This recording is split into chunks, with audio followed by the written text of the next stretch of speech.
What is going on, guys? We are live with the Start Build Grow Show, episode 198. We have an incredible guest joining the show, the man, the myth, the legend, and we're about to hop into it right now.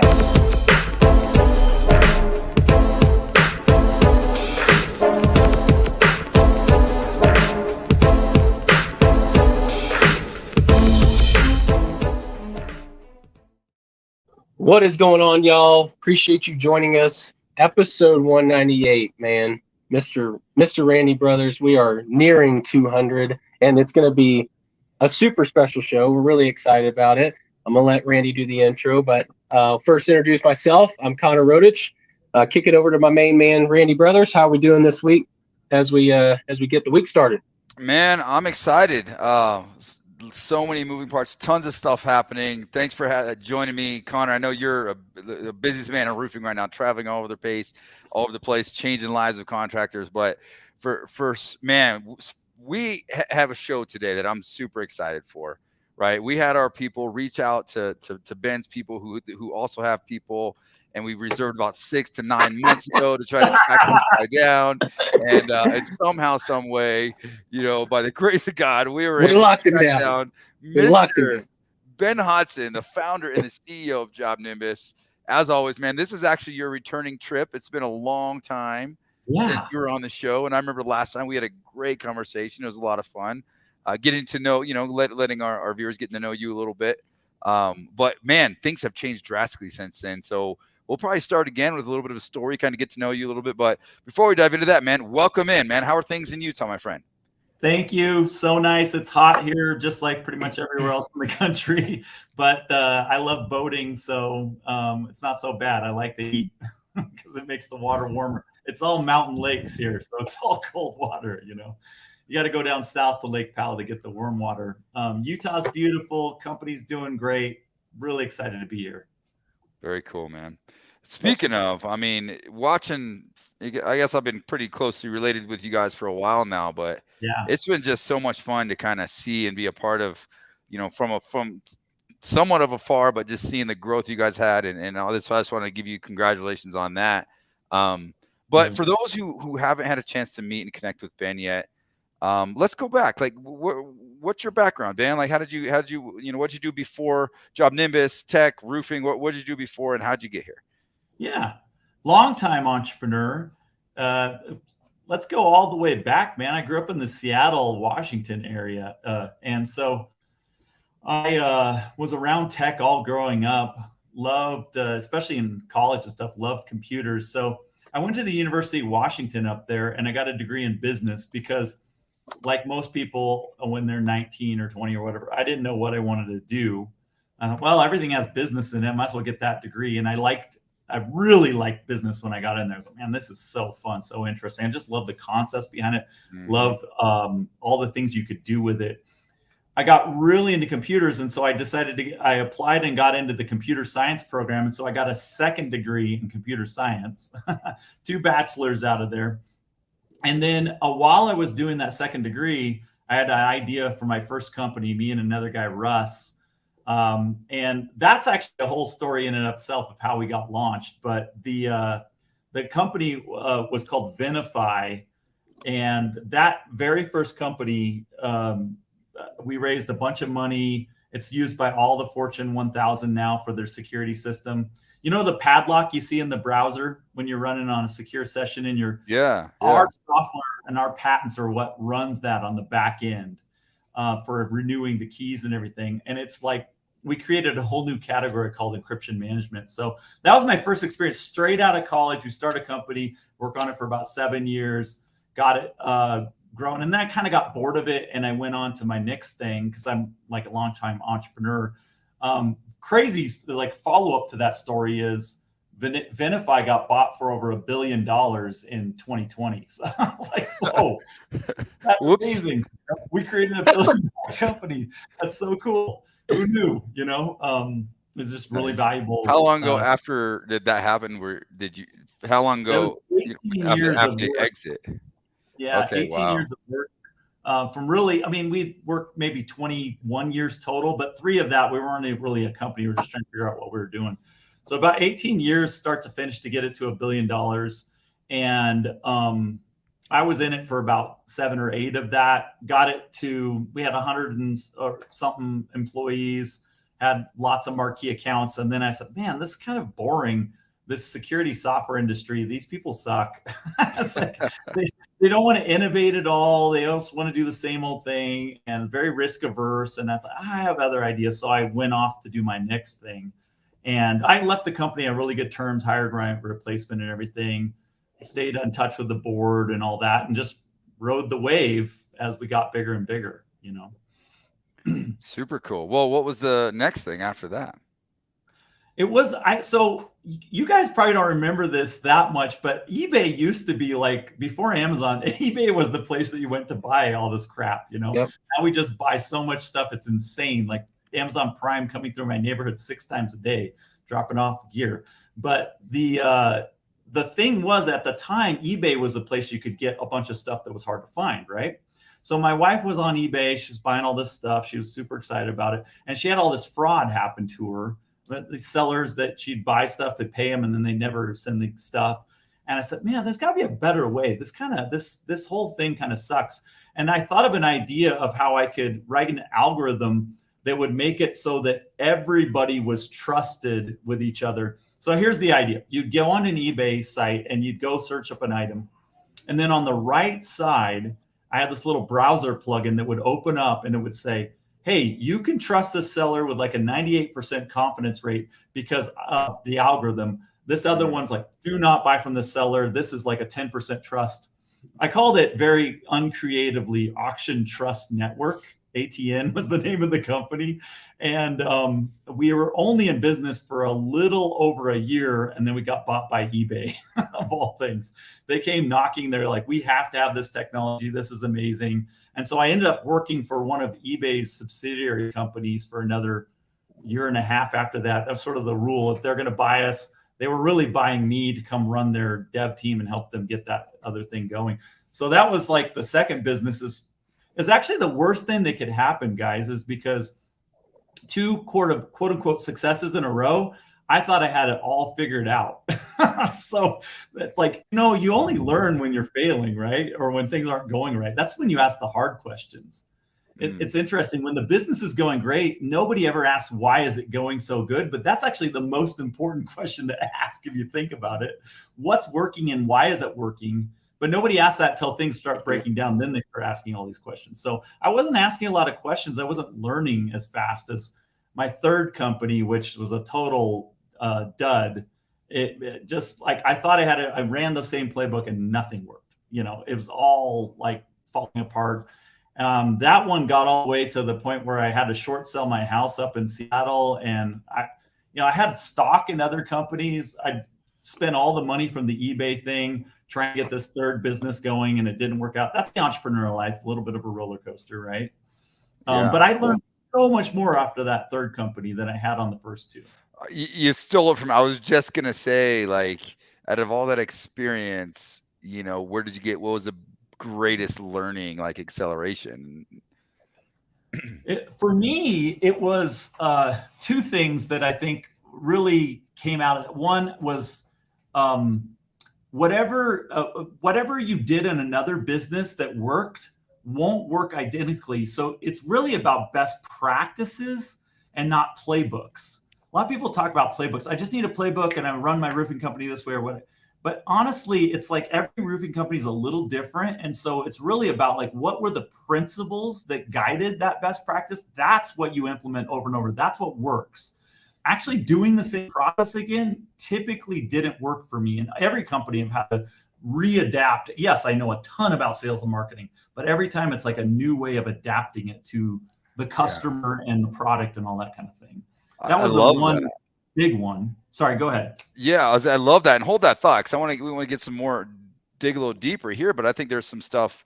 I mean, obviously this is a show about entrepreneurship in the construction, in the roofing space, but, you know, want to, I guess, ping pong over to Connor on that sense, because, you know, as he and I, you know, are coaching contractors all over the country, you know, and obviously we help him implement a lot of JobNimbus with our clients as well. But the idea is, and we've had to evolve as well, because no one roofing company is the same. Right. They're like a free No. thumbprint. Like they're all ran just a little bit differently. And the different people, the different market opportunities, the different, strategies, niches within the roofing space. I think we're continuingly, did I say that right? Yeah. continuing to learn those, things as well. Like gotta love live TV, right? I can't talk today, but yeah, I pitched that back over to Connor. Cause I mean, you're in the weeds with contractors, like literally you're at a contractor's office right now. Yep. In the weeds, building out their systems for their company, and speak to that a little bit as far as the nuances and the differences and how that, then I'm going to go back to Ben, because I think that's part of why you did what you did with JobNimbus. Yeah, I mean, and we have a question that actually is funny that it ties in here. Tim Brown kicked in and said, what kind of contractor business is not the right fit for JobNimbus? So I guess we'll answer that question, Ty. I think from my perspective, the way I see it is, I mean, the way that I talk about things, and I don't know if I'm probably in the wrong to say this, I don't know if I should say it or not, but like, to me, it's like the other competitors, I'll just say the other people that are out there doing CRM work in our space, okay? It's like, that's the Apple and JobNimbus is the Android. Now, I'm an Apple user. I like the Apple simplicity elements of being able to do my day-to-day. But for me, JobNimbus as a company right here that's got a unique business model with the solar, the fact that they're doing a lot of solar stuff as a cradle-to-grave solar company. So they actually do all the installs. They take it from beginning to end, from lead inbound all the way to paid and closed, and all the permitting and inspections and submittals and all that stuff, right? But then they also have a strong roofing company presence. And they, in addition to that, also have, which is what we're building out today, is the ability for them to have separate pipelines for them to be able to keep track of their installation only solar, because they're doing installs for other companies, right? So I love the question, Randy, because it kind of ties into this, right? Is that question that Tim asked is like, in my mind, I haven't seen it not really work yet. Now, sure, we'll get into some of that as far as like some of the things that are to come with JobNimbus. Maybe we'll ask you that question. You can give us some information on that. Maybe not, I don't know. But some add-on things that are to come in the future and some exciting things to be announced. But the way I see it now, and I'm not just saying it because we're talking to you on the phone, I'd say it to anybody, is the way that I've always seen it, it is kind of the Android of CRMs, meaning that you can just change it up, make it the way you need it to make it. And I think the part of it that obviously gets a lot of people caught up, at least from our perspective, is more of like the contacts to jobs conversation, stuff like that. But beyond that, everything is, I mean, you're talking about a guy that does a lot of solar and a lot of roofing, primarily really solar, but also has that roofing component in, and we fully customized it to be working for his business. And that's what we're in the midst of doing right now. So I would say to answer the question, if there really was one, just my thoughts is just more of saying, I haven't seen a situation where it hasn't worked yet in those models, but every model is different. So what would you say to that, Ben, in terms of like that question of like, is there really a business model that you've seen that just JobNimbus really isn't a good fit for? Yeah, for sure. I mean, a couple things. It's a double-edged sword a little bit, but because of my background in thinking, like, this was like in my soul, man, when I realized, like, dude, every business is unique. That's actually the freaking fun of it, is that every time it's like a new problem to solve. It makes it so interesting. That's why JobNimbus is my 10th company, because I love solving these problems. You know, it's so interesting to me. And it was a new problem every time, even though it's just a business and they were all software even. So that was like, because of that, like my whole brain was going with Nick and Jason and everything. How do we make this customizable? Because there's no one size fits all. Now it's interesting because a lot of our competition are actually contractors in the industry. So they know, like from day one, they knew more than us about how they worked. Yep. And so they said, oh, this is great. We just figured it out for us. And so now let's just go make software that does what we do. And that's what I noticed the difference. If somebody is just looking for out of the box, sort of like the Apple, and I want to work the way that this other roofing company worked, and it's going to work for me, actually, we're not a great match, because we're much more of the opinion of like, no, we're for customers that want to tweak things. We're customers that want to have something that's more dialed in. Now, there's a double-edged sword to that. It takes more time to set up a system that you have customization. It's just like Android. It takes longer to onboard an Android. Apple is just ready to do a call. But then later, as you scale, you're like, well, I wish Apple did this thing and it doesn't do this. Oh, so we see a lot more of the mid to bigger companies move to JobNimbus because we can customize. As you get bigger, you have to have like super dialed in processes. Whereas like a 1-user, 2-user shop, they're like, yeah, I don't really understand this unless they're technical. They sort of like get hung up on it, you know.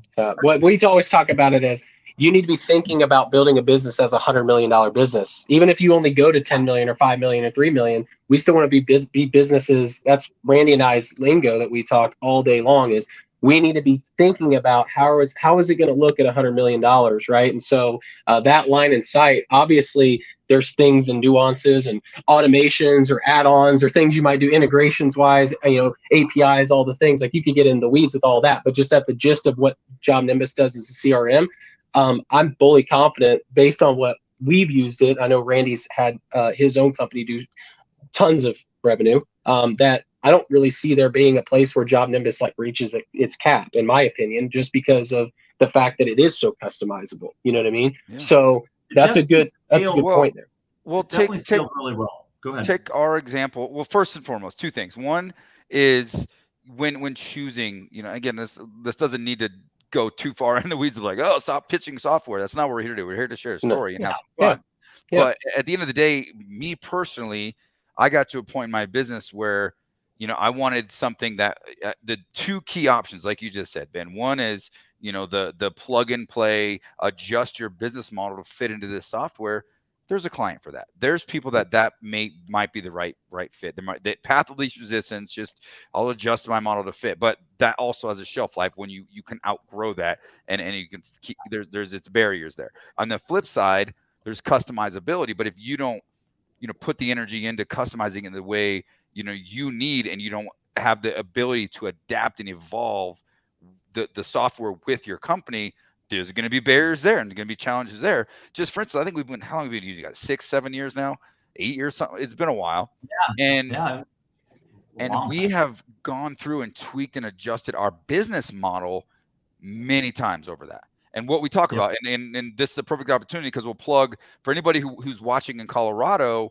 We got the One Industry, One Model event tomorrow. Connor and I are both speaking there. We got Tim watching the show with Hook Agency there, Jen Silver, the whole deal. But part of what we talk about is, adapting your business to the ever-changing market. Okay, and this market specifically in Colorado 4 years ago was completely different than it is now. And if you're not adapting and adjusting your business model to the changing environment, to the changing market, man, you're going to be left in the dust because things are changing drastically. Connor's talking about someone doing solar installs, commercial service, retail work. It's not just just sit around and twiddle your thumbs until you get a big hailstorm. That's not this market anymore. And you got to adapt, and you need a tool to be able to do that. And that's the reason why we've bought in so much is we continually adapt our JobNimbus. We just built out a new section for solar. We launched solar, right? Lead roofing and solar now. Yeah. So now we're building out a whole, how do we track solar sales and have its own workflow? And that's what's for us, that's what's vitally important, because this is for show for entrepreneurs. As an entrepreneur, you have to be able to adapt. And that's going to circle right back to what Ben was talking about. And I'm going to give it back to you, Ben, on some of the lessons you learned to some of those challenges of, this being your 10th company. You bought, built, sold companies, and talking about some of the things you've learned. Talk about adaptation and how you've had to learn how to adapt in the changing markets and changing environments. It was shocking to me because I thought whatever you had working, man, you were going to build the business off of that for the next 10, 20 years. And I would say if you're a lifestyle business where you're not trying to grow, maybe you could do that, but you'll probably just slowly attrition out. But if you're actually trying to grow, if you're actually trying to achieve something meaningful and really make impact, then whatever you're doing right now will stop working in the future. And this is actually what's called the innovator's dilemma. Whatever's great in your business you're making money on is what you want to keep doing. But actually you have to adapt. Otherwise you don't keep growing. And it's the dilemma of like, well, wait. I don't want to let go of the thing that's working, even though that's going to be your death long-term. That's what will fail for you if you stick with it. And so you have to like constantly, I wouldn't say like every day be changing, because then it's too much churn. But if you're growing on a fast clip, you're probably retooling processes every 3 to 6 months. And certainly every year you're doing major process overhauls to hit the next step in your growth ladder. I mean, I think about it as like when you're building a business, you're trying to like, let's say you're building a car as an analogy, and you've got wheels on it and like a frame, but there's no steering wheel and it's just kind of going anywhere down a hill. And then you're like trying to build the engine on it. You're putting on doors and stuff like this.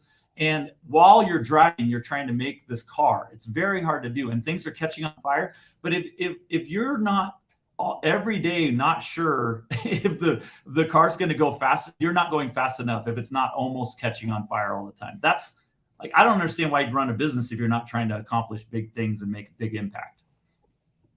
Absolutely. I love that impact, right? I mean, it's like, what at the end of the day, like, money is what, so I mean, cool, you can make a lot of money, but like, where do you really get that intrinsic value as a creator, as an entrepreneur, as, you know, somebody that's creating opportunities for people? It's that impact you can have, right?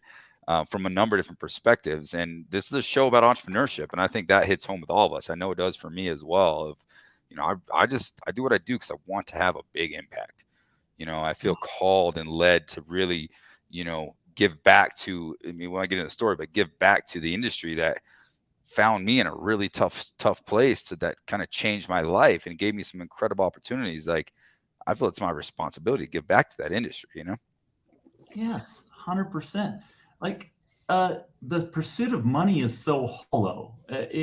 You get it, and then you're like, wow, this is meaningless. And it's almost like my life has no meaning now once I have money.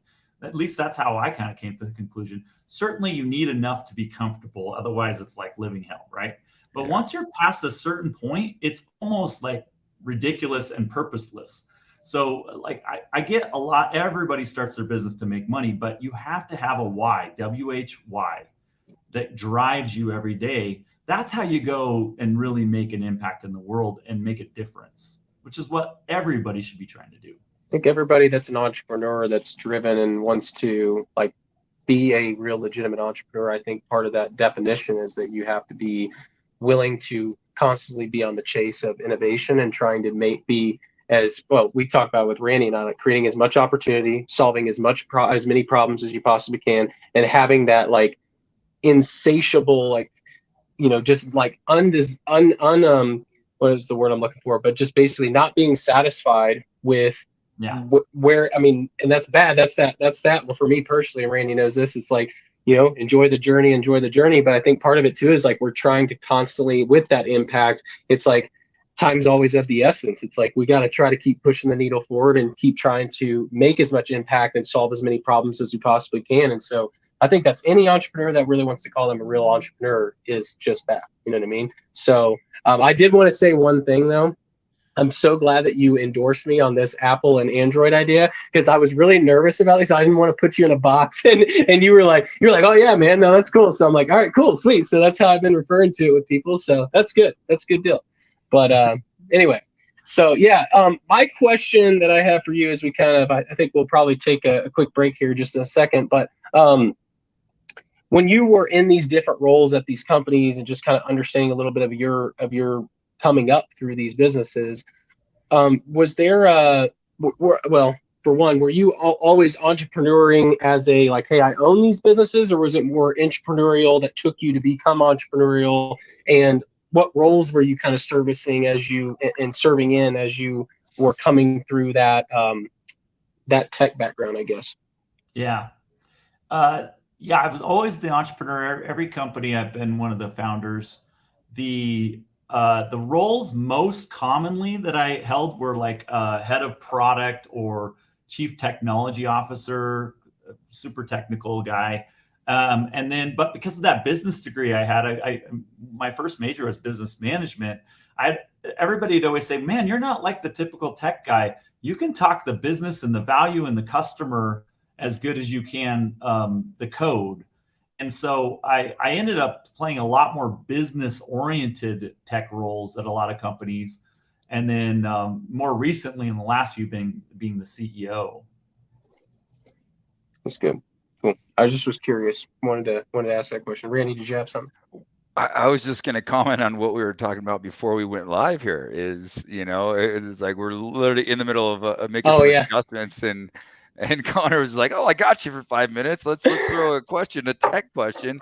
Hey. And sure enough, like Ben's like boop, answering like the full on as if it were like a tech call, and that's unheard of in this space in my mind. No, yeah, I want to just share my piece on that because I did give you credit on before the show actually went live.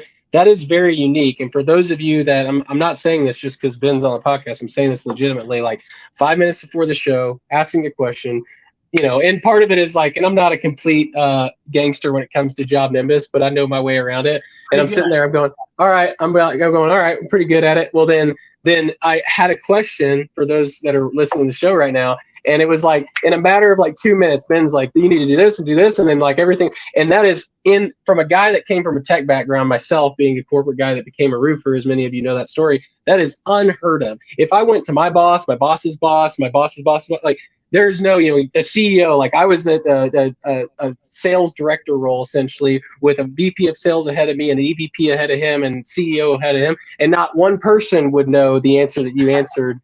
So from their own product standpoint. So that's kudos to you. That does show a high level of detail. And I think that kind of leads me into, I guess the whole reason I say that as compliments to you is I'm a firm believer that in order to, especially as a tech company leader, in order for you to be able to be as effective as you possibly can in solving people's problems, I think you need to know your product very well. Like, I don't know how people do it without being extremely knowledgeable about what they offer. So what's your take on that? I'm just curious. What's your take, since I'm giving you all these compliments? Like, what do you think if you have a guy that, and it's not like anybody on the show that's came on doesn't really know their product or whatever. I'm just saying, like, most of the time, especially in your space, right, in the tech space, I'm sure there's plenty of people that they try to lead from the front, but they don't even know all of the things that the problems they cause or the issues with their product or anything. So what's your thoughts on that?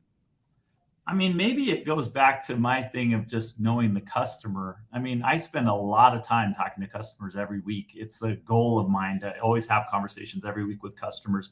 A lot of people at quote unquote my level in a company of this size would not have any customer interactions on a whole weekly basis. Zero. You would just be dealing with employees. But that keeps you, like, the product well.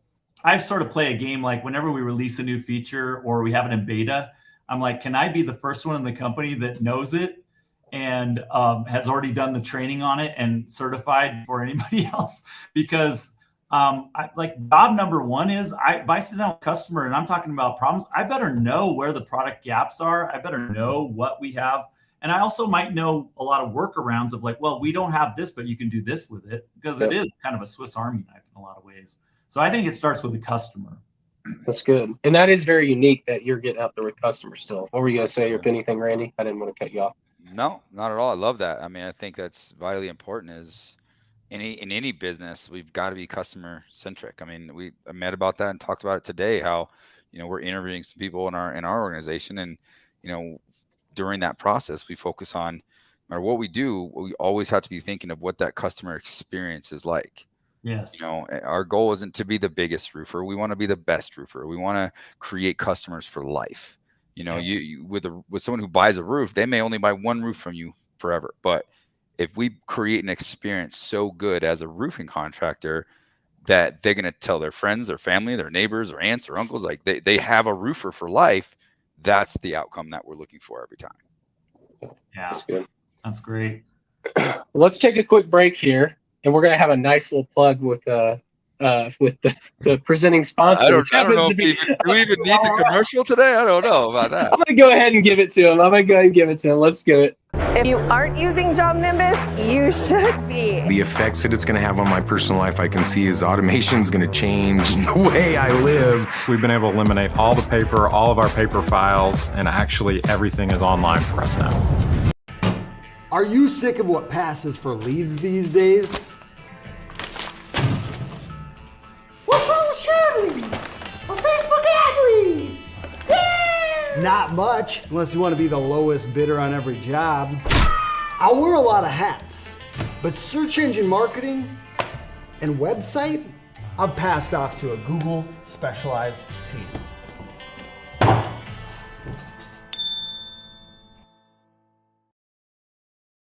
All right. That was a good clip there. Shameless plug for the industry leading CRM, JobNimbus.com. Go check them out. So I'm going to give them that plug because they're deserving of it. So not just because Ben's on the show. I should let Ben do his own thing because he's here, but I'm going to do it for him. And then Hook Agency, SEO, PPC, Google folks over there, Tim Brown and the team, great people. Go check them out at hookagency.com. Yeah, so just wanted to go ahead and drop that in here because I think it needed to happen. We were at that time in the show, so yeah, appreciate everybody checking those folks out. And back to the action. So Randy, you got anything, or you want me to pick up? Well, I was going to kind of lead in a little bit before that to have the cliffhanger, but let's go through for the next 15 minutes or so before we start to wrap here. One, if you have questions, we got a question I'm going to get to in just a minute here as well. But what I'd like to do is kind of give us that journey, man. I mean, you started JobNimbus. How many years ago was it? Yeah, 2013. So almost nine years ago now. And it's been just a cool journey, cool growth ever since that. Walk us through that journey and take us up to what's next. I mean, what's new, what's exciting? What are some of the things you guys are working on? I mean, the big thing for me as a tech guy, I mean, I've been in meetings with top tier C-level people and a lot of the Fortune 100 company. I mean, at Venafi, even as a young kid, I was selling to these C-suites, and these guys are all MBA, this, Harvard, that, and that's fine, whatever. I don't care about that. But when I met our first couple of customers, they ended up being our first beta, they didn't have degrees like this, and they didn't know a lot of the business stuff that these other high-level people did. And frankly, they were doing stuff that I don't think the other high-level people could have done. They're scrappy, they figure stuff out, they're super streetwise and just really, really action-oriented people, ownership-oriented people. Our customers are incredible. I love them. And they're really more my style of entrepreneur, which is like get out there and be an executor, make things happen, and just get better every day. I love that kind of entrepreneurship. And so as we were looking at building software for this industry, we were like, man, nobody that's good at software is really in this industry, especially back in 2013. And the smartest people in tech in Silicon Valley are making Twitter run faster. It's like ridiculous. I want to help real people that are trying to make real things happen. I love that we're helping homeowners and property owners and that sort of thing. You're making the world a better place as a contractor. You're fixing and improving things and building new things. All those things are very uplifting to me. So that was really the impetus of JobNimbus, was like, how do we build software that makes these guys great business people, makes them run an awesome business and look like the best contractor that homeowner ever worked with. So now, like, you zoom forward as we're building this out, we're figuring things out, all kinds of roller coasters. The next like major moment is when we get a big foothold in roofing, strong foothold in solar. We have thousands of customers now, and then we just hit like this explosive growth that's still going on since 2020. And that's when we decided to bring in investors, because we said, man, we could do a lot more if we had more cash, because we were bootstrapped. My own money, Nick's own money, that Jason's own money that we put in. That's our savings to get JobNimbus off the ground. So we raised $53 million from Mainsail Partners, a firm out of the Bay Area, in December of 2020. That really changed the game for us, because now we had cash to actually spend ahead and go faster. So we 10x'd our dev team. We massively hired up in our support and product teams and that sort of thing, customer success. And that's made a huge difference for customers, because I know a lot of customers sticking with us, especially 2018, 2019. You're like, is anybody over there? I can't get everybody on the phone. It's like, we're overwhelmed. I'm sorry. So we were so glad we had enough money that we could hire a bunch of people. And now where we're going, the next stage is we're like on a super fast high growth on the next tier, trying to like do some really big innovative things in the industry. So we're kind of moving past just being a CRM into, I mean, one of the things I'm most excited about right now is this new Engage thing. It's out of beta and into what we call early access. We've got several customers already using it, and it's a full communications tool for you to work with your homeowners, and more stuff's coming to that. But right now, first version, you can do automated text. You can do group texting with your whole company being able to see one customer's thing. So nothing is stuck on somebody's phone anymore. It's all inside of JobNimbus, all really easy to answer. And to the homeowner, it just seems seamless. They're like, man, this is the most communicative software or a vendor I've worked with. What's so cool about this is if you look at reviews and why people get bad reviews, it's 99% of the time bad communication. Mm-hmm. Not actually that materials didn't come on time. Not actually that guys didn't show up to the job. Homeowners get that it's really hard to do contracting. What they don't like is when they don't know what's going on. So that's the problem we're trying to solve, is to make you guys the most communicative contractor they've ever worked with. And that's what we call Engage, because it's about the two-way conversation. It's about really engaging with your customer. That's cool. That's prime, right? For what the theme of this show is, how do we do things that are focused on the customer experience? Yep, exactly right. Well, we got a question here. We got this one from Kyle Larson. Any move to include an enterprise solution? I work with dozens of contractors, and it would be so much easier if we did not have to log in and out for each contractor. This would be awesome if you could come up with this. So any thoughts to that? Is that something that is down the road and not even on the roadmap, just kind of coming? It is something that we're totally looking at right now. So we've been going a lot of big companies signing up for JobNimbus, and a lot more will be signing up over the next couple of months. We've got quite a few people in the pipeline that are ready to move. And it's really the big selling point for them is the customization that they can get. They're too big to use the other software. They have to have something that's more dialed in for their business. Again, back to what we were talking about before, they have to change because they're getting bigger, right? Mm-hmm. And so with that, there's two main problems that we've seen. Number one, they want more reporting tools. So we're working on that right now. And then number two, a lot of their partners, vendors, people, and even themselves, they might have multiple locations, and you can track multi-location in JobNimbus, but some people like to run separate instances of JobNimbus for different reasons. It's fine. But then they say, I want to see all of that one view. I don't want to have a login on all 6 of those. I want to be able to log into one place and it shows me like a dashboard of all the key metrics for my businesses, especially since we're seeing so many people moving to a franchise model now. Gosh, that's popular. I've heard more about that in the last 6 months than I have in the last 6 years in this. Yeah. It's roll-ups and franchises, man. It's the conversation right now. That's just, I mean, it just seems to always come up. And I guess that's, I don't know, can't speak for Kyle. He might be a consultant. He might be a franchise owner. He does. Kyle's worked with me for quite a while and worked with a lot of our clients, and JobNimbus does. He's with Furtado Law Solutions, and they do supplementing and those sort of things. So they're working with quite a bit of clients. Cool. Yeah. Yeah. So that's kind of a roundabout answer to say we know about it. We're working on it. We've already got some new reporting tools that are coming soon that'll help with this. And then longer term, we plan to have like this sort of all access profile that you can move around. So that's super cool. That's super cool. Anything right. Else? Go ahead. Go ahead, man.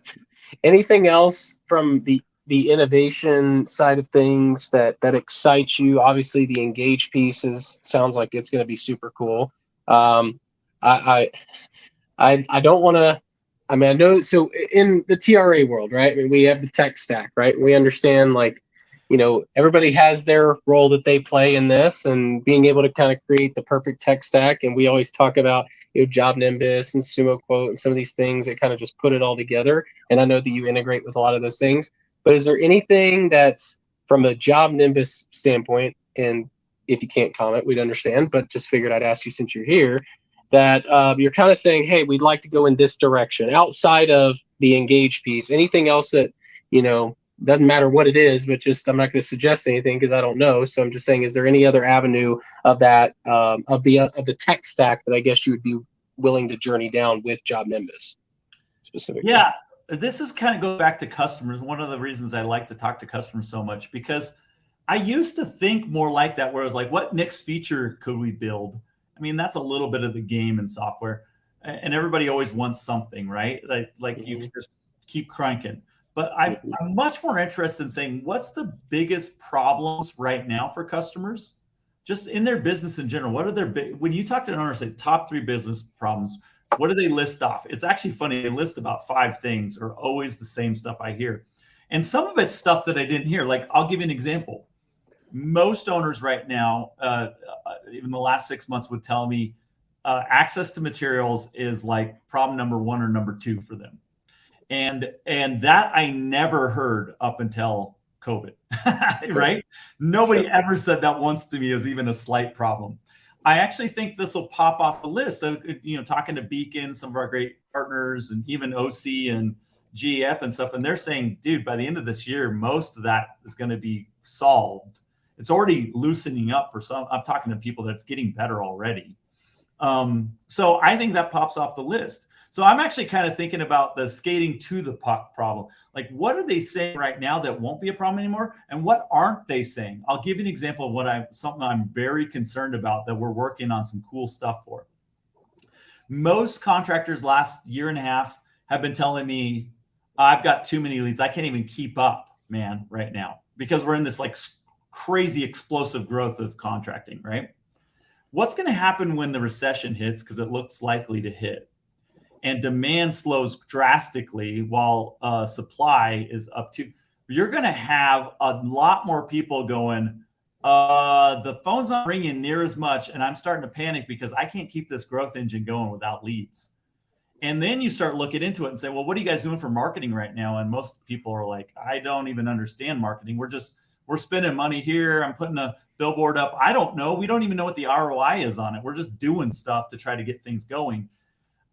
It seems to me like there's a real opportunity for some tools to help people get more leads and actually manage demand, and then have those come right into JobNimbus so you're ready to work them through the workflows. Yeah, that's great. And that's a, perfect, as we're starting to wrap here, that's a perfect opportunity. Cause this show wouldn't be possible without, partners like you guys, JobNimbus, and some of the other partners that we work with, and everybody that we work with or that sponsors that part of this show. I personally work with them. I personally use their products, and we're very intentional about that. We're not going to come in here and endorse something that we don't actually believe in. Right. So, when you add the marketing piece there, that's vitally important. I mean, we got Tim watching here with Hook Agency, and they specialize in SEO for roofing contractors. We had Joseph Hughes on here recently, and he's with Contractor Dynamics, as you see over here, and they specialize in not doing it, but actually assisting contractors in implementing unique, proven social media strategies.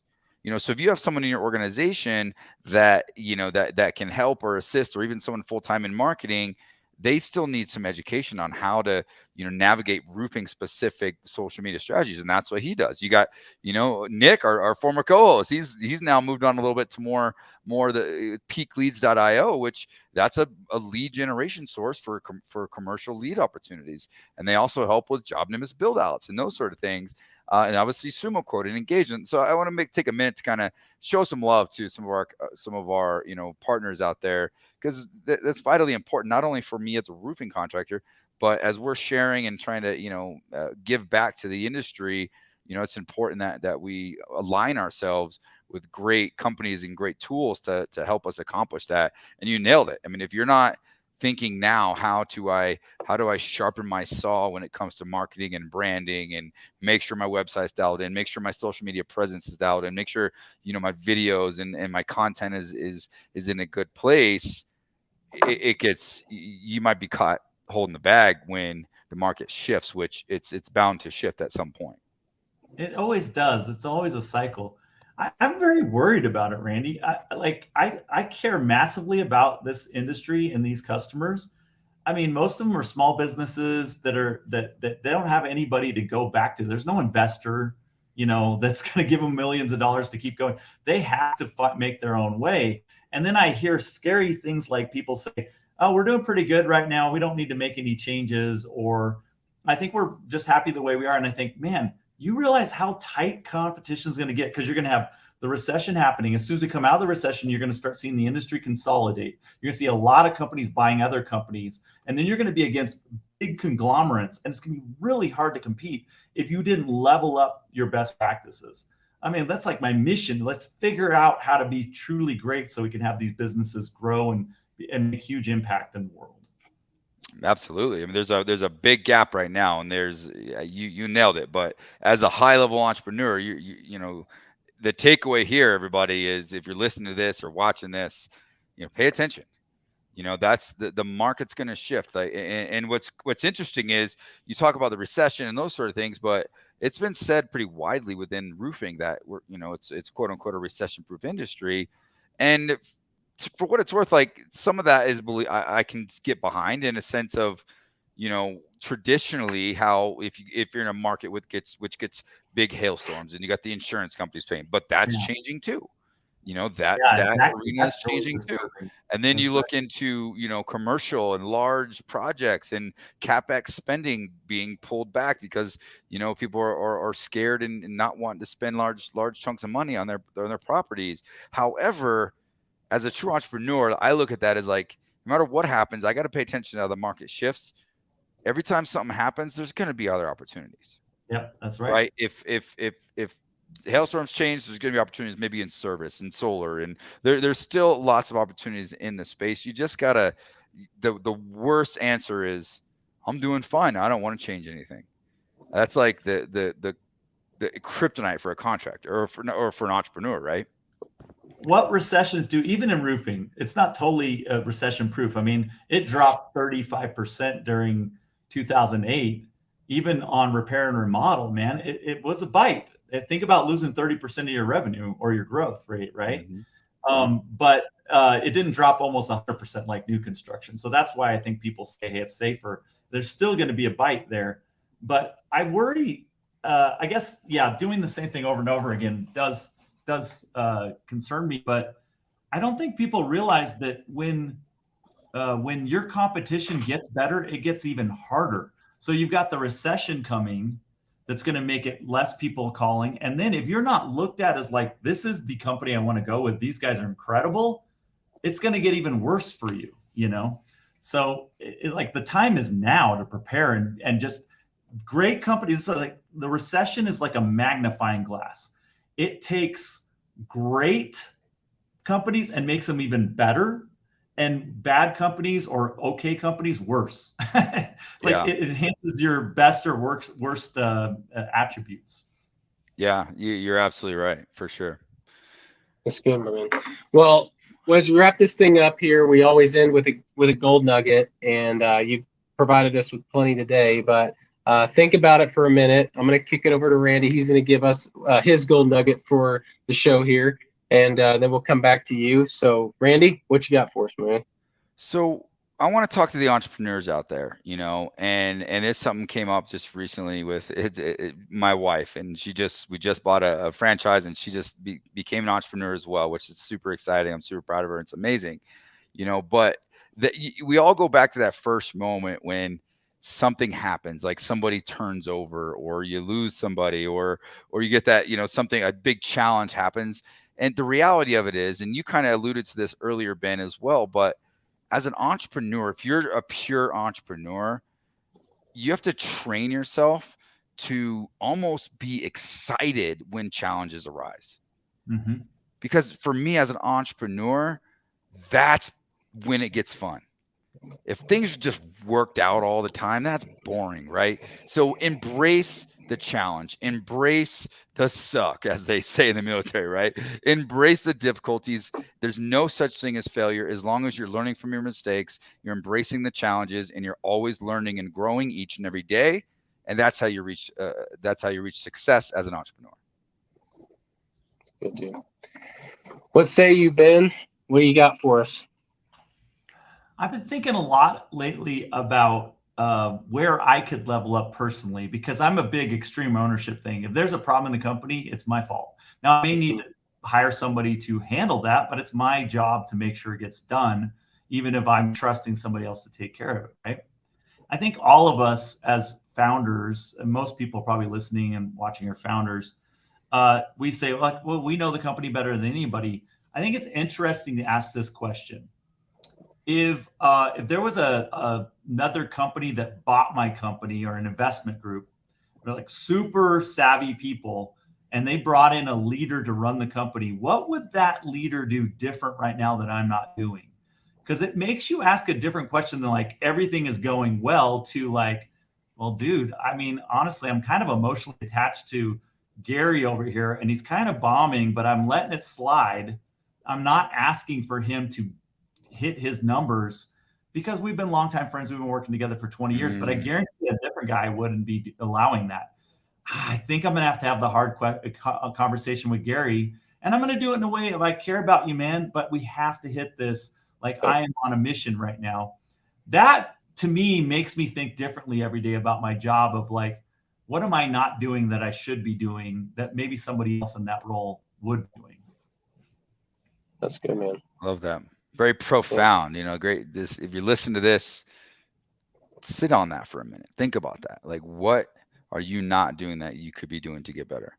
And I love that you mentioned sometimes, you know, there's a lot of us in this space, especially, there's a lot of family and friends and people that just get hired and brought in to do certain jobs. But, you know, it can work out. It can be a good thing. Yeah. But we also have to understand, as an entrepreneur, as an owner of a business, sometimes you got to make hard choices.